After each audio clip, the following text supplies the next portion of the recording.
Hello guys, welcome trading stocks. देखो last video में मैंने आपको एक्सप्लेन किया था कि मार्केट अगर थोड़ा सा गैप अप ओपन होता है 46,040-50 यहाँ कहीं तो एक बाइंग का मोमेंट हमको देखने को मिल सकता है। आज हालांकि जो गैप अप था थोड़ा सा बड़ा था, 50-60 पॉइंट। मार्केट यहाँ पे वॉलेटिलिटी शो किया, उसके बाद यहाँ पे लोज लगना बंद हो गए थे। ब्रेकआउट दिया मार्केट में, एक मोमेंटम मिला जिस मोमेंटम का वेट कर रहे थे। पर हमारा आज का टारगेट बड़ा नहीं था। देखो बड़ा टारगेट अब तभी प्लान करेंगे कि इस अपर लेवल पे कुछ सेलर्स आएँ और सेलर्स को कभी टारगेट नहीं मिले। देखो इस जगह पे आप देखोगे पैटर्न बना, सेलर्स ने अपना मोमेंटम लिया, लास्ट स्विंग के आसपास से मार्केट में फिर से एक जो है बाइंग मोमेंटम स्टार्ट हुआ। दैट मीन्स लास्ट स्विंग अभी भी इंटैक्ट है। यहाँ पे भी आपने सिमिलर काइंड ऑफ मोमेंटम देखा। लास्ट स्विंग जो है मार्केट में अभी भी इधर भी इंटैक्ट है, यहाँ पे भी इंटैक्ट है। तो मार्केट अगर फिर से गैप अप खुल गया, अब गैप अप खुलने के बाद अगर सेलर्स को टारगेट मिलता है, मतलब कि ये जो गैप फिल है ये सेलर्स का टारगेट होगा, यहाँ पे आगे कुछ डब्ल्यू पैटर्न बनता है या फिर इस टाइप का कुछ पैटर्न बनता है, तो एक छोटा सा टारगेट के लिए फिर से बाई कर पाएंगे। बड़ा टारगेट हम प्लान नहीं कर सकते इस टाइप के मोमेंटम में। अगर यहाँ पे मार्केट गैप अप खुलने के बाद सेलर्स को ट्रैप कर पाता है, देखो सेलर्स को ट्रैप करने का मालूम ऐसे चलेगा कि मार्केट यहाँ पे अपर लेवल पे ही कुछ लोअर हाइज बनाना स्टार्ट करे, मतलब कभी सेलर्स को एग्जिट करने का चांस ही नहीं मिले और इन सेलर्स के स्टॉप लॉस हिट होंगे। उस कंडीशन में एक मोमेंटम देखने को मिल सकता है। और अगर इस टाइप का कोई मोमेंटम मिलता है ना, तो ये हो सकता है 500-600 पॉइंट का डायरेक्शनल मूव भी हमको देखने को मिल जाए। मार्केट ऑल टाइम हाई है, रजिस्टेंस है नहीं इसके ऊपर, तो डायरेक्टली हम एक बड़ा टारगेट 500-600 पॉइंट का मोमेंटम देख सकते हैं, क्योंकि सेलर्स मार्केट को एकदम छोड़ के चला जाएगा।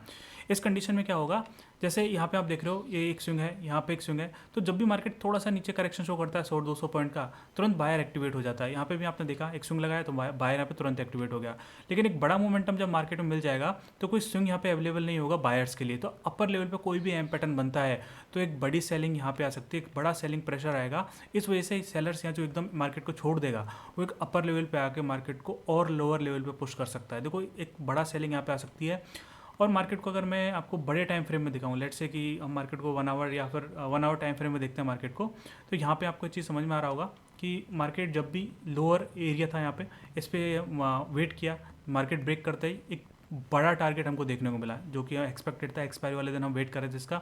यहाँ पे आप देखोगे कोई बड़ा करेक्शन हो ही नहीं रहा है, लेकिन मार्केट क्योंकि रेंज बाउंड है, सेलर्स यहाँ पे ट्राई कर रहे हैं, तो अगर इस तरीके से कोई मोमेंटम मिलता है तो वापस फॉल करेगा। तो हो सकता है आपको ये जो एरिया है यहाँ पे 45,200-300 ये भी देखने को मिल जाए, लेकिन एक बार में नहीं मिलेगा, बीच में आएगा, मार्केट पॉज लेगा, करेक्शन, फिर अगेन कुछ इस टाइप से रहेगा। बट एक बड़ा टारगेट और फिर आपके सेलिंग डायरेक्शन में भी बड़े बड़े टारगेट हो जाएंगे। तो इस तरीके का मोमेंटम, या फिर मार्केट क्या करे, डायरेक्टली ये जो बायर इनको टारगेट करे।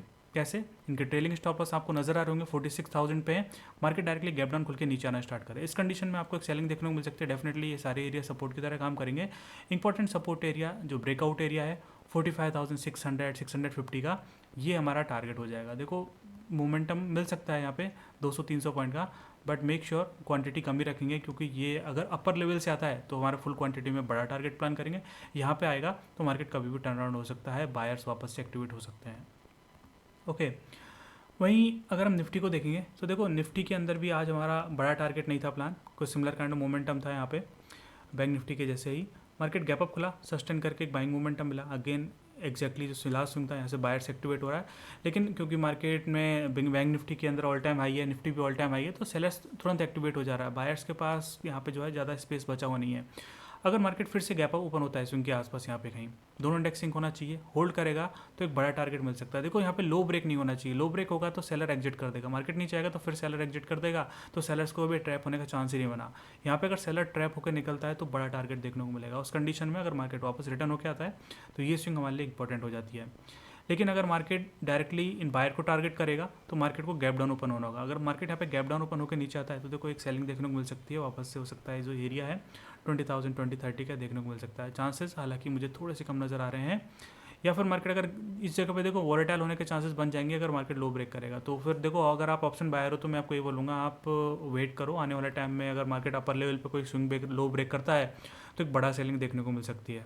ओके, प्लस मंडे को फाइनेंशियल निफ्टी का एक्सपायरी है, इस बार ट्यूसडे को हॉलीडे है, तो यहाँ पे हम निफ्टी को भी देख लेते हैं किस तरीके का प्राइजेक्शन यहाँ पे बन रहा है।